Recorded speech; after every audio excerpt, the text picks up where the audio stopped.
નમસ્કાર દર્શક મિત્રો, @ગુજરાતમાં આપનું સ્વાગત છે। હાલ તો ગુજરાતના રાજકારણમાં નવા જૂનીના એંધાણ જોવા મળી રહ્યા છે।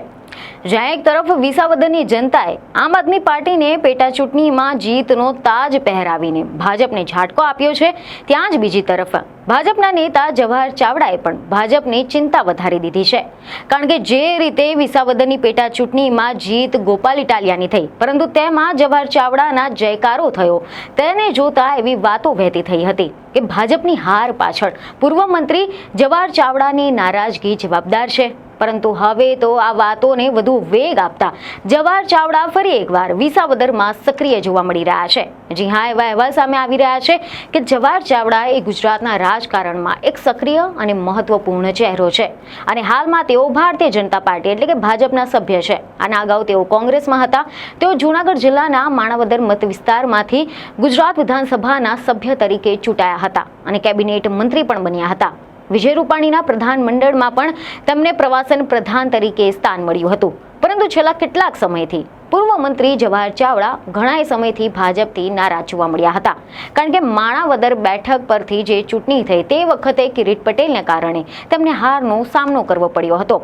આ મામલે જવાહર ચાવડાએ ભાજપના પ્રદેશ પ્રમુખ CR પાટીલને પુરાવાની સાથે પત્ર લખીને શિસ્તભંગના પગલાં લેવા માટે રજૂઆત કરી હતી, પરંતુ પાટીલે તો કાર્યવાહી કરવાના બદલે કિરીટ પટેલને જ વિસાવદર પેટા ચૂંટણીમાં ટિકિટ આપી દીધી અને બસ ત્યારથી જેવી ચર્ચાઓ શરૂ થઈ ગઈ કે આ જ બધા કારણોસર રાજકીય બદલો લેવા માટે જવાહર ચાવડાએ પડદાની પાછળ રહીને આમ આદમી પાર્ટીને મદદ કરી હતી, જેથી ગોપાલ ઇટાલિયાનો વિજય થયો હતો।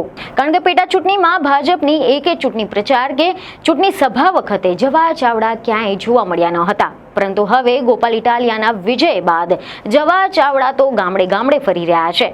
જ્યાં ભાજપનો જાકારો મળ્યો છે તે વિસ્તારમાં ચાવડાનું જોરદાર સ્વાગત કરવામાં આવી રહ્યું છે। ચાવડા હવે શક્તિ પ્રદર્શન કરીને ભાજપને સંદેશો આપી રહ્યા છે। રાજકીય નિષ્ણાંતોનું માનવું છે કે જવાહર ચાવડાએ પ્રદેશ ભાજપની નેતાગીરીને એ સંદેશો આપ્યો છે કે મારી અવગણના કરવી એ ભાજપને ભારે પડશે। જવાહર ચાવડા પક્ષમાં જ રહીને ભાજપને નુકસાન પહોંચાડવા માંગે છે।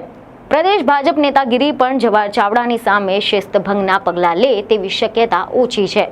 આ દરમિયાન જૂનાગઢ અને વિસાવદરના રાજકારણમાં કંઈક નવા જૂની થવાની પણ શક્યતા છે। તમે જણાવી દઈએ કે અહેવાલ એવા મળી રહ્યા છે કે તાજેતરમાં જ વિસાવદરમાં જે 13 ગામોમાંથી ગોપાલ ઇટાલિયાને ખોબલે મતો મળ્યા હતા, એ 13 ગામોની ભાજપના જવાહર ચાવડાએ મુલાકાત લીધી છે। ન માત્ર મુલાકાત કરી, પરંતુ અહીંયા તો તેમને ઘોડા પર બેસાડવામાં આવ્યા હતા। જાંબુડાના ગ્રામજનોએ ઘોડા પર બેસાડીને સરઘસ કાઢીને તેમનું સ્વાગત કર્યું હતું। માત્ર જાંબુડા જ નહીં, પરંતુ જવાહર ચાવડાએ 2-3 દિવસમાં મોણિયા, રાજપરા, લાલપુર, વેકરિયા, જેલતવડ, ઘોડાસણ, પિયાણા, રામપરા જેવા અનેક ગામની મુલાકાત લીધી હતી અને આ દરમિયાન જવાહર ચાવડા ખુશખુશાલ જોવા મળ્યા હતા। એટલું જ નહીં, 3 દિવસ પહેલા જૂનાગઢમાં આહિર સમાજના કાર્યક્રમમાં ભાજપ નેતા જવાહર ચાવડાએ એક નિવેદન આપ્યું હતું, જેના કારણે અનેક ચર્ચાઓ થઈ રહી છે। કારણ કે સમાચાર એવા મળી રહ્યા છે કે આ દરમિયાન તેમણે એવું નિવેદન આપ્યું કે સંગઠનની તાકાત વિસાવદરની હદમાં થઈ છે અને વિસાવદરમાં નવા વ્યવહાર અને સંબંધો ચાલુ થયા છે।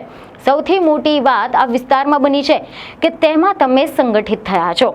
મારે તમારો રાજકીય લાભ નથી જોઈતો। વિસાવદર તાલુકામાં સમાજ બનાવજો અને એક સાથે રહેજો। તમને જ્યાં જરૂર હશે હું ત્યાં ઊભો રહીશ। જોકે આ રીતે જવાહર ચાવડા ફરીથી સક્રિય થતા જિલ્લાના રાજકારણમાં ગરમાવો આવ્યો છે, કારણ કે ઘણા લાંબા સમયથી નિષ્ક્રિય રહેલા જવાહર ચાવડાએ વિસાવદર, વંથલી, માણાવદરમાં બેઠકો શરૂ કરી હતી। તેમણે અહીંયા સ્થાનિક આગેવાનોની સાથે સામાજિક અને રાજકીય ચર્ચાઓ કરીને રજૂઆતો સાંભળી હતી। આ ઉપરાંત એવા અહેવાલ મળી રહ્યા છે કે વિસાવદર તાલુકાના વડાણા, દાદર, મુનિયા, લેરિયા જેવા અનેક ગામો સહિત દરેક સમાજના અગ્રણીઓ તેમજ આગેવાનો સાથે મુલાકાત કરી હતી।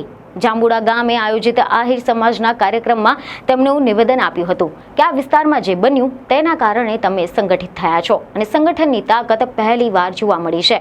હું ક્યાંક હોઉં તો લોકો કહે છે કે કોણ જવાહર ચાવડા, તો જવાબ મળે આહિર સમાજ, પેથલજી બાપાના દીકરા, મારી ઓળખ તમે છો। મારે કોઈ રાજકીય લાભ નથી જોઈતો, પરંતુ હું ઈચ્છું છું કે સમાજ ભેગો રહે, સંગઠિત થાય અને આગળ વધે।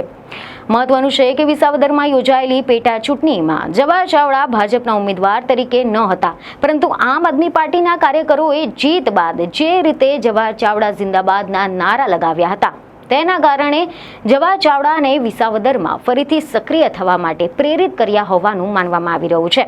અને આ જ બધા કારણોસર જવાહર ચાવડાએ વિસાવદરની જનતાની સાથે સીધો સંવાદ કરીને સ્થાનિક મુદ્દાઓ પર ચર્ચા કરી હતી. ભાજપમાં આંતરિક અસંતોષ અને જૂનાગઢના રાજકારણમાં તેમની સ્થિતિને મજબૂત કરવાના પ્રયાસો પણ આ મુલાકાતોનું કારણ હોઈ શકે છે. જોકે વાત જે પણ હોય, પરંતુ આ ઘટનાક્રમે તો ફરી એકવાર ચર્ચાઓ જગાવી છે કે શું જવાહર ચાવડા કોઈ નવા જૂની કરવાના મૂડમાં છે? તો આ મામલે તમારું શું કહેવું છે તે અમને કમેન્ટ કરીને જરૂરથી જણાવો. બીજને ખબરો સાથે ફરી મળીશું. ધન્યવાદ.